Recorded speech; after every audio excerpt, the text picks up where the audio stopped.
The Regenerative Braking Resistor Sizing Interactive Calculator determines the optimal resistor specifications for your motor braking system. Let's examine the 6 input fields. First, motor voltage in volts. I'm using 480. Second, deceleration torque in Newton meters. I'm entering 50.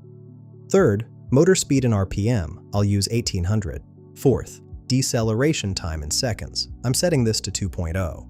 Fifth, duty cycle as a percentage. I'll enter 20. Finally, motor inertia in kilogram meters squared. I'm using 0.05. Now I'll click Calculate Braking Resistor.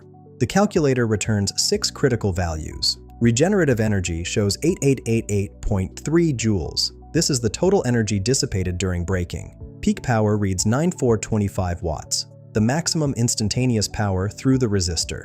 Average power is 444 watts. The continuous power based on your duty cycle. The resistor value of 44.55 ohms tells you the exact resistance needed. Minimum power rating shows 2221 watts, ensuring your resistor can handle the thermal load safely. Peak current indicates 14.5 amps, the maximum current flow during braking. This calculator eliminates complex manual calculations and ensures proper resistor selection. Find the link in the description below.